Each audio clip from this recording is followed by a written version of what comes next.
trade deadline feel different this year just because you guys do have LeBron and there's a sense of urgency associated with that? Does it feel more real that something could happen? It feels that on the outside of what's in this gym. I think you look on social network, you look on everything else, and you have all these stories of this player, but no one in this room or the players or the coaches or general manager doesn't say a word about it. So, like I said, we only listen to the important people in this building. Brandon, speaking of the trade rumors, Anthony Davis has said he's not signing an extension and is talking about wanting to get traded. Just wondering what your thoughts might be on if he joined the team or if the team was looking to make a deal for him. Then that'll be good for Lakers or whatever team that gets him. I'm sure he'll be happy in whatever situation he is. He's a really, really good player, and any team that gets him will be happy to have him. Thanks, everyone. Thanks. Thank you. Thanks, Brandon. Coming off the dribble shoot three, so it's just a fun brand of basketball for fans, especially at home. Our crowd gets into it, better than any crowd I've been around, and I feel like on the road when you setting screens, knocking down threes, and we all touching the ball and moving it, just demolishes the other team and also the other arena. So it's fun playing with guys that are unique and create stuff in a different way. Kevin, I'm curious, as fans of the game, so when you guys hear that like AD wants or has requested a trade someone, is that a topic of conversation at all when you guys are going through day-to-day stuff, or is you just not worried about what other guys are doing? I mean, it's not worrying you, but it's definitely a topic of conversation. All NBA news is, it's not that serious, so it's like, why not talk about it, you know what I'm saying? So AD wanted to play basketball somewhere else. It's not like the president shutting down the government, it's just basketball, so of course we talk about it. And we all, as players, we want guys to do exactly what they want to do in this league. We have a short amount of time, so why not do what you want? Kevin, obviously there were reviews. Marcus, with the news that came out earlier today with Anthony Davis, I've always curious to wonder if you've allowed yourself to think if things had worked out with you in New Orleans and you had stayed there long term. Do you think about what could have been with you and AD? I mean, yeah, I've been on record saying it before. We've talked about it. We talk about it all the time. We feel it could have been something special, but that's the past now, and we're both on the bigger and better things now. So, do you think he's going to trying to form a super team to try and take down the big bad Warriors? I don't know. We'll see what happens. What do you think? What would be? Do you chat with him? Is there advice that you give a guy like that? I talked to him this morning. Yeah, but he's a good guy. He goes about things the right way. So I think he's just gonna make the best choice for him. Or your messaging to the players? We talk about it every year since I've been here. We talked about it before the season. We focus on what we can control, and that's how we work and how we come into practice. And our guys came in with a great attitude today, worked hard, and we got better.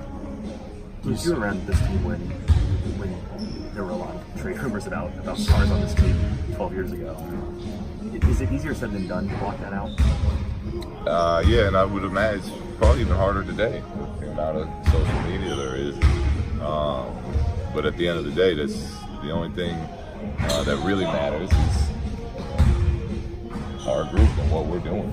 And if anything were to happen, it's out of our control anyway. So we don't focus on it. We come in, and I think our group does a good job with that. Especially with the younger players, do you see any growth or maturity in dealing with rumors? Any ways they've improved in blocking that out? Yeah, there seems to be more comfort this time around than last year when all this was happening.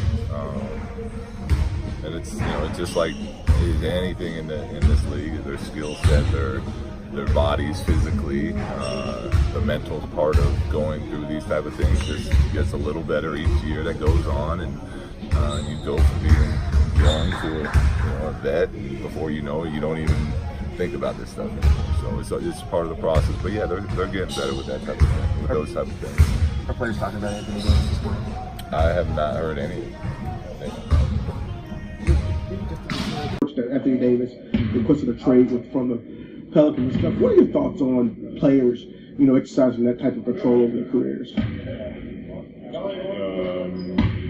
think a player has to do what's best for him, and not worry about the backlash. But it's going to happen, so you can't really control it. Teams are able to do whatever they want. Normally don't get backlash unless they don't do it the right way. You look at like Toronto, a lot of people saying stuff about Toronto, how they handle that situation.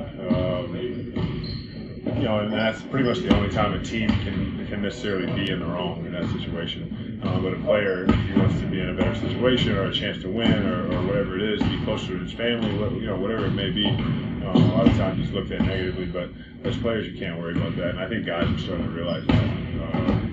And guys are prepared for the backlash that comes with it. Are you like a proponent of this? It used to be players pretty much just let teams control their own destinies, but players in the last few years starting to realize the power they have. Is it a trend you like seeing? I guess is what I'm asking. Yes. I mean, listen. You can talk about back in the day all you want, but back in the day is not today. And the NBA is not structured the same way. Contracts aren't structured the same way. Teams aren't structured the same way. So you can't expect players to just keep doing the same thing. It's such an outdated, view on life. I mean, I get the whole loyalty thing, but at the same time, you have to do what's best for your family, what's best for you. And a lot of times, sometimes those things don't align, and that's okay. Heard from AD, and what are kind of your thoughts on it? He had to do what he had to do for his family, and for him, what's best for his career. So Anthony's always been professional, and he's always been professional with us, and even more so, he's been friends and like a brother. So whatever decision he makes, I can't be upset with him. I know this is a business, but he's doing what's best for him.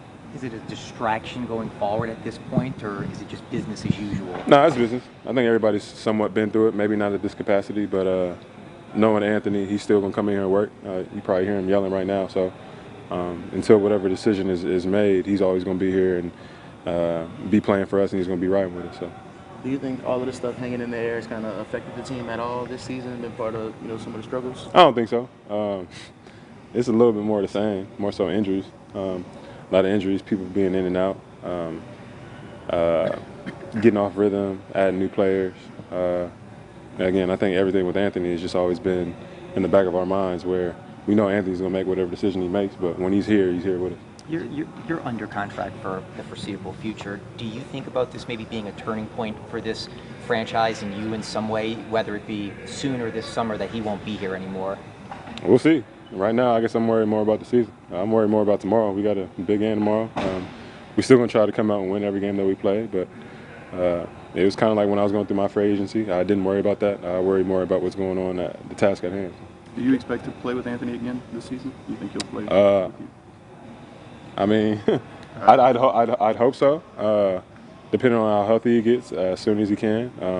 I know nothing about what's going to happen or how soon it's going to happen, so I'd love to, but I'm just here to play basketball. Did he talk to you guys personally before? Yeah, he told us. He told us before it came out, I guess, this morning. Again, like I said, he's like a brother to us. I've been here for 6 years with him, and just the fact that he felt like he had that connection and that respect for not only me but everybody on this team. So. Drew, what do you think this franchise needs in order to be able to keep a player like Anthony Davis? Couldn't tell you. When you guys you don't even start to think about why someone would leave a situation. I mean, this would be the most expensive contract in NBA history. Right. Again, I guess Anthony's leaving, so I don't know. Does it start from a front office perspective? It could be. Does it start from a personnel perspective? It could be. What are your thoughts on that? Do you have a diagnosis? I really don't. I really worry about being on the court, playing basketball, especially during the season. Maybe in the off season it's a little different where we can sit down and look at players and be able to make decisions. But right now I feel like I have to play with the players that I have.